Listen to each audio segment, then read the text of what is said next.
மகாபாரதம் குருஷேத்திரத்தோட 17வது நாள் போரை பற்றி தான் நான் இன்னைக்கு பார்க்க போகிறோம். அதாவது கர்ணனுக்கும் அர்ஜுனனுக்கும் நடக்கிற கர்ணார்ஜுனா போர் தான் நம்ம பார்க்க போகிறோம்.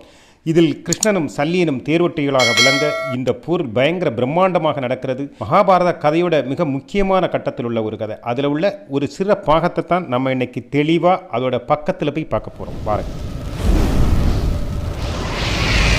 க்ஷத்ரிய தர்மா குருஷேத்ரா. மகாபாரதம் என்கிற இதிகாசம் சொல்கிற குருஷேத்ரா யுத்தத்தில் நாம் இன்னைக்கு பார்க்க போகிறது 17வது நாள் போர். ராமாயணம் மகாபாரதம் போன்ற இதிகாசங்களை மேலோட்டமாக பார்ப்பது வேறு, உன்னிப்பாக ஒவ்வொரு நிகழ்வையாக பார்க்கிறது வேறு. ஒவ்வொரு நிகழ்வும் ஒவ்வொரு பாடவும் வாழ்க்கைக்கு பெருங்கல்வியாக நமக்கு பயன்படும். ஆக இன்னைக்கு நம்ம பார்க்க போகிறது 17வது நாள் கர்ணனுக்கும் அர்ஜுனனுக்கும் நடந்த போரை பற்றி தான் பார்க்க போகிறோம். வாருங்க, உங்களை நான் போர்க்களத்துக்கு கூட்டிகிட்டு போகிறேன். 4 பக்கமும் படை வீரர்கள் சூழ இருதரப்பும் போர் வீரர்கள் ஒன்றுடன் ஒன்று மோத வாழ்ச்சத்தம் பயங்கரமாக ஒலிக்கிறது. கீச்சொலிகள் கேட்கிறது, திரைகள் கனைக்கின்றன, யானைகள் பிளிறுகின்றன, வலியால் துடிக்கின்றன, மனிதர்களின் ஓலங்கள் கேட்கின்றன, தலையற்ற உடம்பும் தலைகளும் உடல் உறுப்புகளும் சிதறுகின்றன, காலொடிந்த குதிரைகளும் துதிக்கை இழந்த யானைகளும் பிளிறிக்கொண்டு ஓடுகின்றன. எங்கு பார்த்தாலும் மரண ஒலிகள், பெரிய மைதானம், பெரிய யானைகள். இவற்றின் நடுவே தேரில் கர்ணன் அம்புகளை தொடுத்த வண்ணம் இருக்கிறான். அவனுக்கு சல்லியன் என்ற சிற்றரசன் தேரோட்டியாக தேரை செலுத்துகிறான். இன்னொரு பக்கம் எதிர்புறம் அர்ஜுனன் தேரில் நின்றபடி கர்ணனை நோக்கி அம்புகள் எய்கிறான். அந்த தேரை செலுத்தியபடி பரந்தாமன் கிருஷ்ணன் தேரை செலுத்தியபடி நிற்கிறான். இங்கே பாரத போர் பயங்கரமாக நடந்துட்டு இருக்கு. இன்னைக்கு 17வது நாள். அதாவது 3 நாட்களுக்கு முன்னாடி தான் சக்கரவீகத்தில் வைத்து அபிமன்யுவை சதியால் கொலை செஞ்சாங்க என்கிற அந்த வருத்தமும் வலியும் பயங்கரமாக வெறியாக மாற்றி மனசுக்குள்ளே எப்படியாவது கர்ணனை கொல்லணும், என் மகனுக்கு பழி வாங்கியே ஆகணுங்கிற வெறியோட போர் செய்துட்டு இருக்கிறாரு அர்ஜுனன் கர்ணனுக்கு எதிராக. கர்ணனுக்கு உதவியாக கர்ணனுடைய மகன் விருஷசேனன் வந்து போர்க்களத்தில் வர்றாரு. இதை பார்த்ததும் அர்ஜுனனுக்கு பயங்கரமாக கோபம் வருது. தன் மகன் அபிமன்யுவை சக்கரவீகத்தில் வச்சு கொல்றதுக்கு இந்த விருஷசேனனும் உடனிருந்தாங்கிறதும் கர்ணனும் அதுக்கு மௌனமாக துணை போனான்ங்கிறதும் பயங்கரமாக கோபத்தை உருவாக்குறது. எனவே கர்ணனை பழிவாங்கிறதுக்கும் விருஷசேனனை அழிக்கிறதுக்கும் இதுதான் தருணம், இதுதான் நல்ல சந்தர்ப்பம்னு நினச்சி அம்பை எடுக்கிறான், வில்லில் தொடுக்கிறான், எய்கிறான். அந்த அம்பு பயங்கரமாக விருஷசேனுடைய மார்பில் துளைக்குது. கர்ணனுடைய கண் முன்னாடியே, தந்தையோட கண் முன்னாடி மகனின் உயிர் பிரியுது. கர்ணனால் கோபத்தையும் தவிப்பையும் தாங்க முடியாமல் அந்த கோபத்தோட அர்ஜுனன் பக்கம் திரும்புகிறான். ஒன்றை இந்த பூலோகத்தை விட்டு அழிக்காமல் இந்த போர்க்களத்தை விட்டு போக மாட்டேன் அப்படின்னு சூளுரைக்கிறான். சூளுரைச்சபடி பலவாறு பேசுகிறான். இவங்களுடைய கோபத்துக்குள்ள இயற்கை, மனிதர்கள் தான் அந்த பக்கம் இந்த பக்கம்னு இரு அணிகளாக நின்று போரிடுவாங்க. ஆனால் இங்கே இயற்கையே இரு அணிகளாக நின்று போரிட்டதாக சொல்கிறாங்க மகாபாரதம். அப்படி என்ன இயற்கை 2 பக்கமாக பிரிஞ்சுது?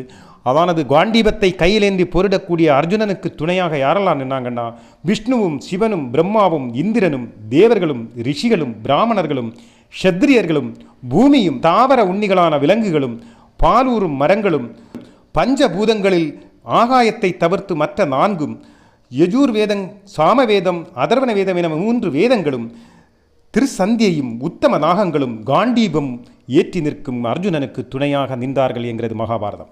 இதில் அப்போ கர்ணனுக்கு யாரும் துணை இல்லையா? கர்ணனுக்கும் துணை இருக்கு. சூரிய தேவனும் 12 ஆதித்யர்களும் பஞ்சபூதங்களில் ஆகாயமும் நட்சத்திரங்களும் முள்கொண்ட மரங்களும் பூத பிரேத பிசாசுகளும் புலால் உண்ணும் விலங்குகளும் வேதங்களில் 4ஆம் வேதமாகிய அதர்ம வேதமும் ஜாதிகளில் வைசிய சூத்திரர் அடங்கிய பிரஜைகளும் கீழ்குணம் உடையவர்களும் நடு இரவும் நீஜமான குணமுடைய சர்ப்பங்களும் துணையாக கர்ணனுக்கு நின்றன என்று சொல்கிறார்கள். அதானது விஜயதனுசு எனும் வெற்றி வில்லை ஏந்தி நிற்கும் கர்ணனுக்கு துணையாக வந்து நின்றன என்கிறது. அதானது இயற்கையே 2 பிரிவுகளாக பிரிஞ்சு இந்த போருக்கு நின்றார்கள் என்று சொல்கிறார்கள். அப்படி போர் மறுபடியும் மூண்டது. கர்ணனை நோக்கி அடுத்த அம்பை எடுத்தான் அர்ஜுனன் இழுத்து அக்னி தேவன் தனக்களித்த காண்டீபத்தை கையில் ஏந்தி காண்டீபத்தில் அம்பை சேர்த்து தொடுத்தான், எய்தான். இங்கு நாராஜன், நானீகம், வராககர்ணம், அர்த்தசஸ்திரம், சுரப்ரம், அஞ்சலீகம் போன்ற ஆயுதங்களை ஒன்றன் பின் ஒன்றாக சரவர்ஷம் என்று சொல்வார்கள். அதானது அம்பு மழை என்கிற மாதிரி அர்ஜுனன் அனுப்பிட்டு இருக்கிறாரு. கர்ணன் அந்த அம்புகளை எல்லாம் தன்னுடைய ஆயுதங்களால் தடுத்துட்டு இருக்கிறாரு. ஒரு கட்டத்தில் கோபமான அர்ஜுனன் கர்ணனை எதுவுமே பண்ண முடியலங்கிற கோபத்தில் ஆக்னேயம் என்கிற தீப்பிழம்பு உள்ள ஆயுதத்தை அனுப்புகிறாரு. அதையும் வர்ணாஸ்திரத்தினால மழை பெய்ய வச்சு அதையும் அணைச்சிட்டு உடனே கர்ணன் திருப்பி அம்பை ஆரம்பிக்கிறாரு. அந்த அம்பை வந்து வாயுவா என்கிற அன்பை அனுப்புகிறாரு. அதை உடனே மகேந்திரா அஸ்திரம் மூலமாக அர்ஜுனன் தடுத்தது மட்டும் இல்லாமல் கர்ணனுடைய சில படை வீரர்களையும் கொன்னுடுறாரு. இதை பார்த்ததும் பார்கவி என்கிற அஸ்திரத்தை எடுத்து கர்ணன் நெய்கிறாரு. இது அர்ஜுனனுடைய மெய்காப்பாளர்களான சோமர்களை மட்டுமல்லாமல் படை வீரர்களை பலரையும் அழிச்சு படை வீரர்களையே ஒடுக்கிறது. இதை பார்த்த கௌரவர்கள் பயங்கரமாக சந்தோஷப்படுறாங்க. பரவாயில்ல, கர்ணன் வந்து அர்ஜுனனை தோற்கடிக்க போகிறான், இப்போ தோற்கடிச்சிருவான், ஜெயிச்சிருவான்ங்கிற சந்தோஷத்தில் கர்ணனுக்கு ஜெயவழித்து பயங்கரமாக காரகோஷம் எழுப்பி சந்தோஷப்படுறாங்க. இதையெல்லாம் பார்த்துட்டு நிற்கிற கிருஷ்ணன் சிரிக்கிறாரு. பீமன் ஓடோடி வந்து அர்ஜுனன்கிட்ட சொல்கிறாரு, அவன் பாத்தியா கர்ணன் ஆயுதத்தை எடுத்து உன்னுடைய மெய்காப்பாளர்களையே கொண்டுட்டான், அதையெல்லாம் பார்த்துட்டு சும்மா நிற்கிறியா, கொல் அவனையேங்கிறாங்க. கிருஷ்ணனும் அதை ஆமோதிக்கிற மாதிரி அர்ஜுனனுக்கு சில அறிவுரைகளை சொல்கிறாரு. அதனால் அர்ஜுனன் வந்து இதுவரையும் கர்ணனுக்கு எதிராக பயன்படுத்தாமல் வச்சிருந்த திவ்யாஸ்திரங்களை எல்லாம் சக்தி வாய்ந்த திவ்யாஸ்திரங்களை கர்ணனுக்கு எதிராக பயன்படுத்துகிற ஒரு நிர்பந்தத்துக்கு அர்ஜுனன் வர்றாரு. இருந்தும் கர்ணன் அர்ஜுனனின் எல்லா அஸ்திரங்களையும் தடுத்து கொண்டு தான் இருக்கிறார். கர்ணன் எல்லா அஸ்திரத்தையும் தடுக்கிறாரு, எல்லாத்தையும் சமாளிக்கிறாரு. அப்படி சமாளிச்சுட்டு இருக்கிற அந்த கர்ணன் கடைசியில் இந்த போரை முடிவுக்கு கொண்டு வரணும் என்கிற ஒரே எண்ணத்தில் நாகாஸ்திரத்தை எடுக்கிறாரு. இந்த நாகாஸ்திரத்தை எடுத்து தன்னுடைய உதட்டருகளை வச்சு நாகாஸ்திர மற்றும் மந்திரத்தை ஜெபிக்கிறாரு. அப்போது அர்ஜுனனுடைய பழைய எதிரியான அஸ்வசேனா என்கிற நாகம் அந்த நாகாஸ்திரத்தில் தோன்றி என்ன தாண்டவ தாகத்தில் தனது அம்மாவை அர்ஜுனன் எப்போதோ கொண்டு இருக்கிறாரு, இந்த சர்ப்பத்தோட அம்மாவை. அதனால் அதுக்கு பழிமீட்டுறதுக்காக இந்த நாகாஸ்திரத்தில் சர்ப்பமாக வர்றாரு. உடனே கர்ணனுக்கும் தெரியுது இது அர்ஜுனனுக்கு எதிரியான ஒரு பாம்பு அப்படின்னு. அந்த நாகாஸ்திரத்தை அர்ஜுனனுடைய கழுத்துக்கு குறிவைத்து எய்கிறாரு கர்ணன். உடனே கர்ணனுடைய தேரோட்டியான சல்யன் சொல்கிறாரு, கழுத்துக்கு குறி வைக்காத, நீ மார்புக்கு குறிவை. அந்த பக்கம் இருக்கிறது மாயாஜாலக்காரனான கிருஷ்ணன். ஒருவேளை உன்னுடைய குறி முன்ன பின்ன போனால் கூட கழுத்தையாவது எடுத்துகிட்டு போகும், அதனால் மார்புக்கு குறிவை அப்படின்னு கர்ணனிட்ட இவர் சல்யன் சொல்கிறாரு, தேரோட்டியான சல்யன். ஆனால் அதை பொருட்படுத்தாமல் நீ தேரோட்டுறவன், தேரை மட்டும் ஓட்டு. ஆனால் தேரோட்டியான சல்யன் ஒரு சிற்றரசன் என்கிறதும் இங்கே குறிப்பிடத்தக்கது. அந்த சிற்றரசனான தேரோட்டிக்கு உடனே பயங்கரமாக கோபம் வருது சல்யனுக்கு. ஆனால் கழுத்துக்கு நேராக அனுப்புகிறாரு. கிருஷ்ணன் இதை புரிஞ்சுக்கிட்டு புன்னகையோட தேரை வந்து மண்ணுக்குள்ளே அமுக்கிறாரு. குதிரை உடனே மண்டியிட்டு தேரை சாய்க்க கர்ணனின் குறி தப்புகிறது. அங்கே வந்து அர்ஜுனனுடைய கிரீடத்தை எடுத்துக்கிட்டு அந்த அம்பு பெய்யுது. ஆக கழுத்துக்கு வந்தது கிரீடத்தோடு போயிடுது. இதில் இந்த கிரீடம் வந்து இந்திரன் மகனான அர்ஜுனனுக்கு பரிசாக கொடுத்த கிரீடம் இது. அதனால் அர்ஜுனனுக்கு கிரீடி என்கிற ஒரு பட்டப்பேரும் இந்த கிரீடம் மூலமாக உண்டு. அவ்வளவு சிறப்பு வாய்ந்தது அந்த கிரீடம்.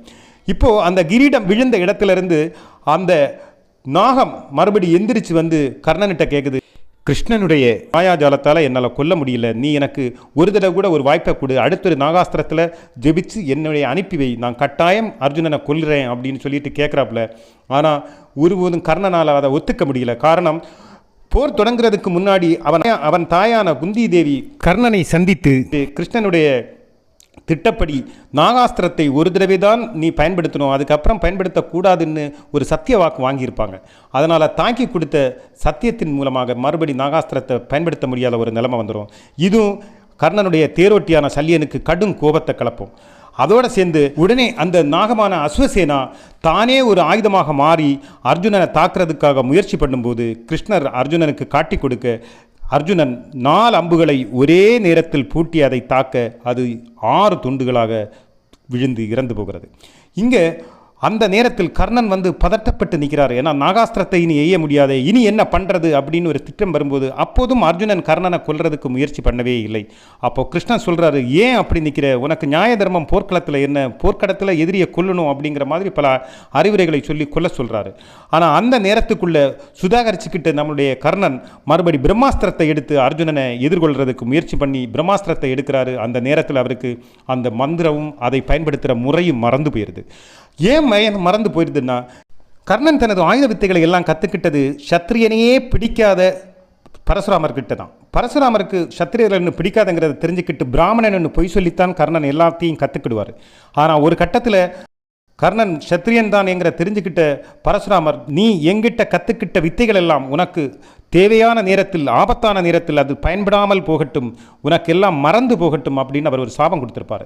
அந்த சாபம் இப்போது வந்து இவருக்கு பழிதீர்த்து நிற்கிது. அதாவது அந்த பிரம்மாஸ்திரத்தை பயன்படுத்துகிற முறை என்னன்னு தெரியாமல் மறந்து போய் தவிக்கிறாரு கர்ணன்.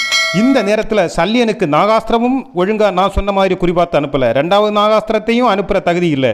இப்போது பிரம்மாஸ்திரத்தையும் அனுப்ப தெரியாது. இனி உங்ககிட்ட இருந்து பிரயோஜனம் கிடையாது. இந்த போர் ஜெயிக்க போகிறது இல்லை, நான் போகிறேன் என் பாட்டுக்கு, உனக்காக நான் அழிவை தேடிக்கிட முடியாது என்கிற மாதிரி சல்லியன் தேரை விட்டு இறங்கி போய் விடுறான். யோசிச்சு பாருங்கள், நாகாஸ்திரம் இனி பயன்படுத்த முடியாது, பிரம்மாஸ்திரம் பயன்படுத்த தெரியாது. இப்போது தேர்வட்டியும் போயிட்டான். இனி குதிரைகள் மனம் போன போக்கில் ஓடும். அதே நேரத்தில் தேரும் குழியில் மாட்டி ஒரு பக்க சக்கரம் புதைஞ்சு போகுது. இந்த நேரத்தில் கர்ணன் பயங்கரமாக தடுமாறுறான். இருந்தாலும் தன்னுடைய வீரமும் விடாமுயற்சியும் உறுதியுமா போர் செஞ்சுக்கிட்டே இருக்கிறாரு. ஆனால் என்ன பண்ணுறதுன்னு தெரியாமல் தவிக்கும் போது அர்ஜுனன் மேலே ஒரு அம்பை எய்து அர்ஜுனன் நிலைகுலைந்த நேரத்தில் சாடி கீழே இறங்கி அந்த தேர்ச்சக்கரத்தை எப்படியாவது அசைச்சு தேரை அந்த பள்ளத்திலிருந்து மேலே ஏற்றி விடுறதுக்கு முயற்சி பண்ணுறாரு. ஆனால் அது முடியாமல் கடுகளவும் அசைய முடியலை. காரணத்தை பார்க்கும்போது அப்போது தான் கர்ணனுக்கு ஞாபகம் வருது, பூமாதேவி சபித்த சாபத்தின் பலன்தான் இப்போது தேர் புதையுண்டு நிற்கிறதுங்கிறத புரிஞ்சுக்கிறாரு. தன்னுடைய சாபம் எல்லாமே தன்னை தாக்குறதுங்கிறத கர்ணன் தெரிஞ்சுக்கிறாரு. என்ன பண்ணுறதுன்னு தெரியாமல் தேர் சக்கரத்தோடையும் தேரோடையும் மல்லு கட்டி நிற்கிறாரு. இதை பார்த்த கிருஷ்ணர் கொல் என்கிறாரு அர்ஜுனனுக்கிட்ட. அதை கேட்டு அர்ஜுனன் பயங்கர ஆயுதமான ரௌத்ராஸ்திரத்தை ஜெபித்து தொடுக்க முயல கர்ணனின் தேர்ச்சக்கரம் பூமியில் மறுபடியும் தாழ்ந்து போயிருது, மறுபடியும் புதையுண்டு போகுது. இதை பார்த்ததும் அர்ஜுனன் அப்படியே தொடுத்த அம்பை எய்யாமலேயே அப்படியே பார்த்துக்கிட்டு அதிர்ச்சியோடு நிற்கிறான். அங்கே உலகமகா நிகழ்வு அங்கே அரங்கேறுது. தேர்ச்சக்கரத்தோட போராடி கொண்டிருக்கிற கர்ணன் விதியும் சாபங்களும் பாவங்களும் ஒரு சேர தன்னை நோகடிக்குதேங்கிற ஒரு நினைச்ச போது கர்ணனுடைய கண்கள் எல்லாம் தானாகவே கலங்கித்தான் போச்சு. மட்டுமல்ல, செய்த தவறுகளும் பெற்ற சாபங்களும் கொண்ட பாவங்களும் காத்திருந்து ஒன்றாக தாக்கும் என்பது இதுதானா அப்படின்னு ஒரு கணம் தன்னை அறியாமலேயே ஒரு கழிவிரக்கத்தோடு நினைச்சு பார்க்குறாரு கர்ணன். இந்த இக்கட்டை கட்டாயம் கடந்தாக வேணும் என்கிற அந்த இக்கட்டான நிலைமையிலும் ஒரு மன உறுதியுடன் போராடி கலங்கிய கண்களோட திரும்பி சிவந்த கண்களோட அர்ஜுனனை பார்த்து சொல்கிறார், அர்ஜுனா, இந்த தேர் சக்கரத்தை நான் தூக்கி தேரை கொஞ்சம் நகர்த்துற வரைக்கும் என்மேல் அம்புகள் எய்து விடாதே, அஸ்திரங்கள் அனுப்பாதே, தர்மத்தை நினைத்து போர் தர்மத்தை நினைத்து கொஞ்சம் பொறு. நிராயுதபாணியான ஒரு வீரனின் மேல் அம்பு எய்வதென்பது போர் தர்மம் அல்ல. அப்படி கர்ணன் அர்ஜுனனிட்ட அப்படி கேட்கிறாரு. வாழ் சத்தமும் ஓலங்களும் மிருகங்களின் பிளிரல்களும் மனிதர்களின் மரண ஓலங்களும் கேட்குற அந்த போர்க்களத்தில் ரத்தம் சிந்தி சகதியா ஓடுது, தலைகளெல்லாம் மற்ற தெரிக்கிற அந்த போர்க்களத்தில் கர்ணனுடைய இந்த கோரிக்கைக்கு பதிலாக வர்றது அர்ஜுனன் குரல் அல்ல, பார்த்தனின் சாரதியான பார்த்த சாரதியின் குரல் அங்கே கேட்கிறது. கர்ணா, தர்மம் பற்றி பேச தாங்களுக்கு உரிமை உண்டா? கர்ணா, திரௌபதியை நிரம்பிய சபையில் அனைவர் முன்னிலையிலும் இழுத்து துகிலெறிந்த போது உன் தர்மம் எங்கே போனது கர்ணா? சகுனியுடன் சேர்ந்து துரியோதனன் ஆடிய கள்ள சூதாட்டத்தில் நியாயம் பேசாத உன் தர்மம் எங்கே போய் ஓடி ஒளிந்து கொண்டது? 17 வயதான சிறிய சிறுவனை நிராயுதபாணியாக நிற்கும்போது பெரும் போர் தளபதிகள் சூழ்ந்து நின்று கொண்டது. உன் தர்மம் அப்போது எங்கே போய் ஒளிந்து கொண்டது? 13 ஆண்டுகள் வனவாசமும் ஒளிந்து வாழும் மாசமும் முடிந்து வந்த பாண்டவர்களுக்கு தங்கள் பங்கை கேட்டபோது கொடுக்காத உனது தர்மம் எங்கே போனது? 5 கிராமங்களையாவது கேட்டபோது கொடுக்க மாட்டேன் என்று பிடிவாதம் பிடித்த உனது தர்மம் என்ன ஆனது? கெஞ்சிய போதும் காது கொடுக்காத உன் தர்மத்திற்கு இப்போது இங்கு என்ன வேலை? ஏன் இப்போது அதை இங்கு பேசி புலம்புகிறாய்? ஏன் பயம் வந்துவிட்டதா கர்ணா? உன் தர்மம் எங்கே போனதென்று பயம் வந்துவிட்டதா? கலங்கிய கர்ணன் சிவந்த கண்களுடன் கிருஷ்ணனை பார்த்தான். தர்மம் பற்றி பேசுவதற்கு தனக்கு அருகதை இல்லையே என்று ஒரு கணம் யோசித்துத்தான் பார்த்து விட்டான். இனி போர் செய்வதை தவிர வேறு வழியில்லை. எடுத்தான் வில்லை, தொடுத்தான் அம்பை. மீண்டும் போர் தொடங்கியது. ஆக்னேயம், வாருணம் என அம்புகள் சரமாரியாக மாறி மாறி அங்கும் இங்கும் போகின. அப்போது அக்னி பிழம்பான அம்பு ஒன்று அர்ஜுனனை தாக்க அர்ஜுனன் சுயநினைவற்று தேரில் சாய்ந்தான். இந்த சந்தர்ப்பத்தை பயன்படுத்தி தேரிலிருந்து சாடி இறங்கிய கர்ணன் சக்கரத்தை எப்படியாவது சிறிது நகர்த்தியோ அசைத்தோ தேரை எப்படியாவது மீட்டெடுத்து விடலாம் என்று போராடினான். சில கண நேரங்களிலேயே அர்ஜுனன் சுய நினைவுடன் எழுந்தான். கிருஷ்ணனின் ஆலோசனைப்படி கர்ணனின் ரதத்தில் யானை சங்கிலியின் துஜத்தை தகர்த்தான்.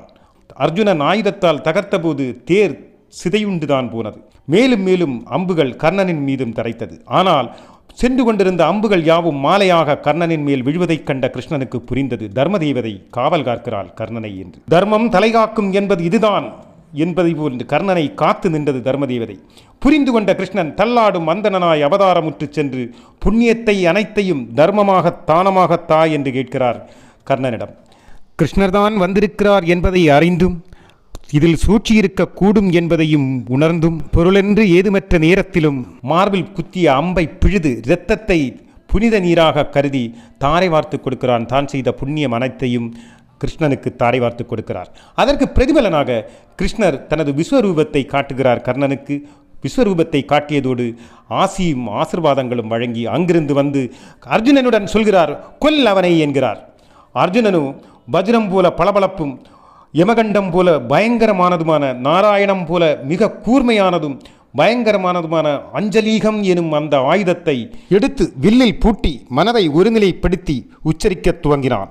நான் செய்த தபசிற்கும் பலம் இருந்தால், நான் கற்ற வித்தைகளுக்கெல்லாம் உயிர் இருந்தால், குரு ஆசி என்று ஒன்று எனக்கு இருந்தால், நான் பூஜிக்கும் இந்த அம்பு கர்ணனை கொல்லும் என்றபடி தொடுத்தான். அம்பை எய்தே விட்டான் அர்ஜுனன். விண்ணிலிருந்து சொஸ்தி சொஸ்தி என்று வானவர்களின் குரல் கேட்டது. அம்பு சீறி முன்னோக்கி பாய்ந்தது. தோல்விகளாலேயே ஜெயித்தவன், கொடையின் சிகரம், தவறான பாதையில் நிர்பந்தங்களால் தவறு செய்ய நேர்ந்தவன், அவமானங்களை ஜெயித்தவன், அஞ்சா நெஞ்சம் கொண்டவன், ஏமாற்றங்களும் அவமானங்களையும் பாதை முழுதும் கண்ட அந்த மாவீரனின் கொடை வள்ளலின் மெய்யை தீண்டி கழுத்தில் புகுந்து மறுபுறம் வந்தது அந்த அஞ்சலீகம் என்ற அம்பு. துடிப்புடன் சாய்ந்தான் கர்ணன். வெற்றி வீரனாகிய கர்ணனின் உடலிலிருந்து ஒரு சிறு ஒளி பிரிந்து சூரியனை நோக்கி பயணித்தது. அது சூரியனுடன் இரண்டர கலந்தது. தன் தமையனைத்தான் கொன்றோம் என்று தெரியாமல் வெற்றி சிரிப்புடன் பார்த்தபடி நின்ற விஜயனின் நெஞ்சின் ஒரு மூலையில் ஏதோ பிசைந்தது. இனம் தெரியாத ஒரு சோகம் சூழ்ந்தது. இனம் புரியாத உணர்ச்சிகளை கவலையோடு சூழ்ந்த சோகத்தோடு போர் பூமியில் ரணகலத்தில் விழிமூட மறந்து நின்றான் விஜயன். அர்ஜுனன் புன்னகையுடன் மாயவன் கிருஷ்ணன் அருகில் நின்றான், அனைத்தும் அறிந்தவனாய். பாவங்கள் செய்யும் போதும் துரோகங்கள் செய்யும் போதும் தவறுகள் செய்யும் போதும் அனைத்தும் ஜெயித்து விட்டோம் என்று மறுபடி வெற்றிகள் தேடி வரும்போது ஒருமுறை எல்லாமும் சேர்ந்து வந்து ஒரே நேரத்தில் ஒன்றாக தாக்கும் கணங்கள் வரும் என்பதை இங்கே கர்ணனுக்கு உணர்த்துகிறது மகாபாரதம். கர்ணனுக்கு உணர்த்துகிறதா, நமக்கு உணர்த்துகிறதா என்பதை நாம் தான் தீர்மானிக்கிறோம்.